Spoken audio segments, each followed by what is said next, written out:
देखो अकबर अकबर का जो समय है 1556 से 1605 ईस्वी तक चलता है, यानी कि जब तक कि अंग्रेज भारत पे शासन करने के लिए नहीं पहुंचता है तब तक। तो देखो अकबर का जो सबसे पहले हम जानेंगे कि अकबर रहता कहाँ है, यानी कि जब इसके पिता हुमायूं का क्या होता है, मृत्यु होता है।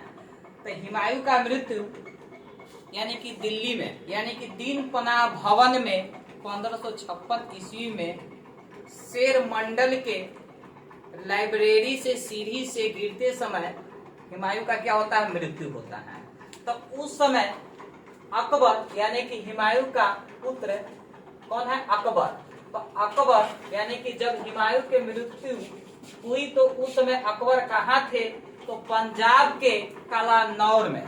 तो ये पंजाब के कलानौर में अकबर क्या कर रहे थे, तो एक युद्ध के अभियान कर रहे थे, यानी कि योजना की तैयारी चल रहा था। किनके साथ, तो बैरम खान और अकबर दोनों मिलकर, यानी कि बैरम खान के साथ। ठीक है, तो यहाँ पर बात आया कि अकबर का राज्याभिषेक।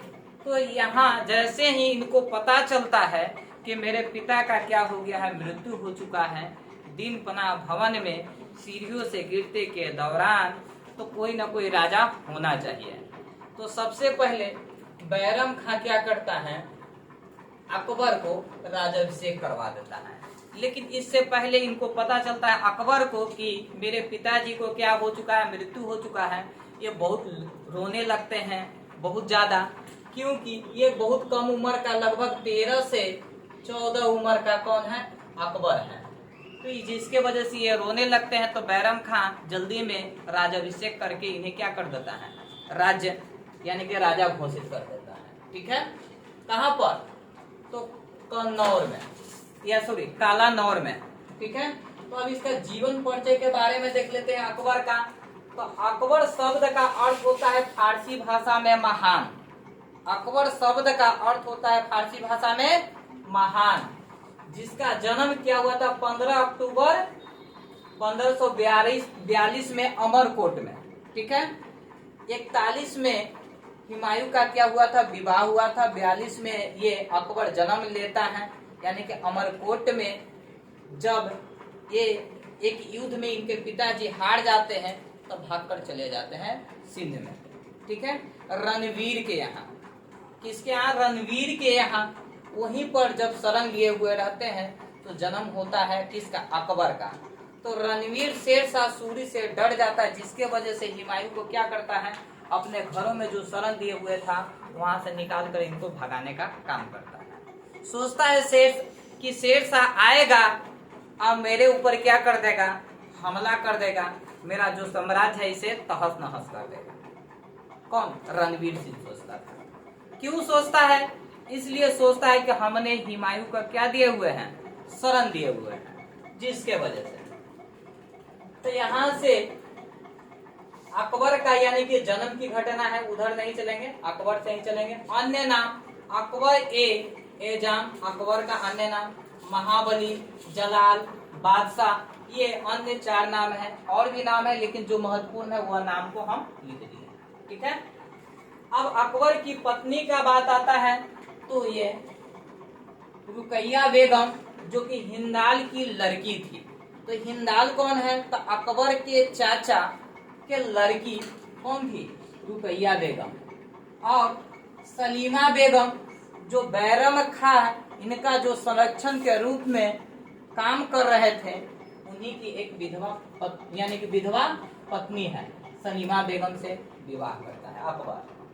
अकबर के और पत्नी का नाम फरखाबाई, जोधाबाई, मरियम उजमानी, जो कि आमेर के राजा भारमर की क्या थी, लड़की थी। यानी कि लगभग हम 3 पत्नी की नाम दर्शाए हैं जो इम्पोर्टेंट है वो। ठीक है, अब आते हैं इनके गुरु की बात करें तो अकबर के गुरु का नाम है मुल्ला पीर मोहम्मद असदुल लतीफ ईरानी। ये 2 गुरु का नाम लिखे हैं।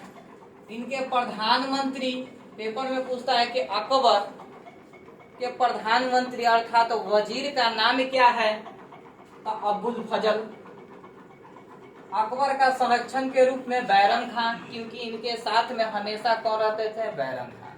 ये कब से कब तक? तो 56 से 60 वर्षों तक इनकी संरक्षण के रूप में सेवा देते हैं अकबर।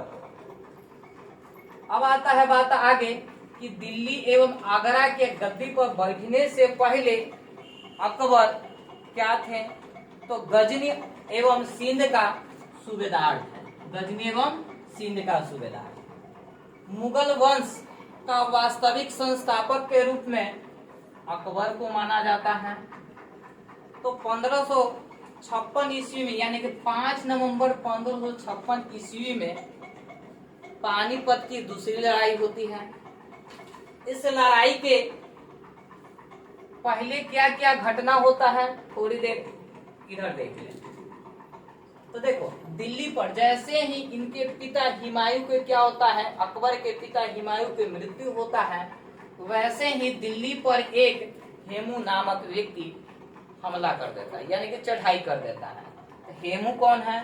तो हेमू का जन्म 1501 ईस्वी में अलवर में हुआ था। हेमू का पिता का नाम पूर्णमल है। एक हम लोग हुमायूं के समय पढ़े थे पूर्णमल, तो वह यह जो राजा है यह अलग है। हेमू का वास्तविक नाम हेमचंद्र विक्रमादित्य है। ये काम क्या करता था? तो धातु से हथियार बनाने का काम करता था और हरियाणा के रेवाड़ी बाजारों में बेचने का काम करता था। कौन? हेमू। उसके बाद दिल्ली का प्रथम और अंतिम हिंदू राजा किसे माना जाता है? तो हेमू को ही माना जाता है। लेकिन प्रारंभिक जीवन में हेमू क्या था? तो प्रारंभिक जीवन में शेरशाह सूरी के समय, शासन के समय सलाहकार के रूप में, कोषाध्यक्ष के रूप में, सेनापति के रूप में रह चुका था शेरशाह का हेमू। तो हेमू दिल्ली पर आक्रमण करता है और यहाँ पर मुगल की तरफ से एक सेनापति तारती बेग नामक दिल्ली एवं आगरा के रक्षक के लिए रखा हुआ था। तो जैसे ही यहाँ पर हमला करता है तो तारती बेग को हेमू क्या करता है? तारती बेग को बहुत पिटाई करता है, बहुत बुरे तरह से मारता है। तो अब तारती बेग अपने राजा के पास, यानी कि अकबर और बैरम खां के पास सूचना को पहुंचाता है कि देखिए, दिल्ली पर एक व्यक्ति हेमू नामक है जो कि आक्रमण कर दिया है। जैसे ही पता चलता है कि आक्रमण कर दिया है तो बैरम खां और अकबर कहाँ? दिल्ली पहुंचता है तारती बेग के पास। तारती बेग से पूछता है, ठीक है, हेमू कौन है, कहाँ से आया? तो बोलता है कि दिल्ली पर हमला कर दिया। तो जैसे ही इससे पूछा तारती बेग से, तो तारती बेग अपना व्याख्यान करने लगा, बोलने लगा कि हुजूर, ये जो है हम पर हमला किया, तो ये अकबर और बैरम खां कहता है कि तुम्हें हम सेनापति सौंप कर गए थे, कहकर ये बात गए थे, या कहा हुआ था कि अगर दिल्ली पर कोई भी हमला करता है तो उसको जीवित नहीं छोड़ना है, उसे क्या कर देना है? मार देना है। तुम क्यों छोड़े हो?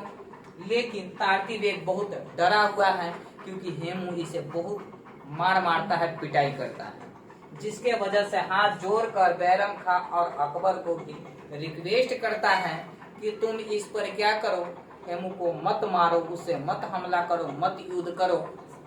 बैरम खां और अकबर को तारती बेग कहता है, मतलब डरा हुआ व्यक्ति।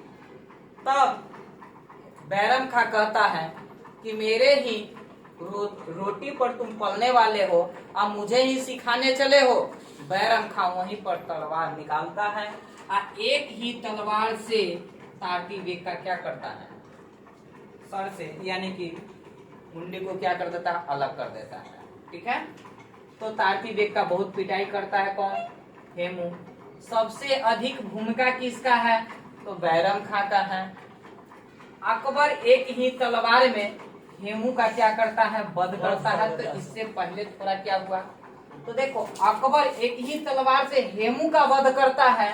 अकबर तो तलवार से मारता है किसको? हेमू को। परंतु जब पानीपत की दूसरी लड़ाई हो रहा है तो बैरम खां ही इससे मेन लड़ रहा था। हेमू जो था हाथी पर बैठा हुआ अकबर और बैरम खां से लड़ रहा था।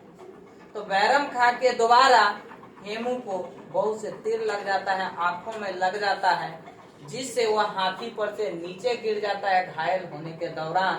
तो बैरम खां कहता है, मतलब कि हुजूर यानी कि अकबर को, कि इसे एक ही तलवार से क्या कीजिए, वध कर दीजिए। तो अकबर एक ही तलवार से क्या करता है, वध कर देता है। किसका? हेमू का।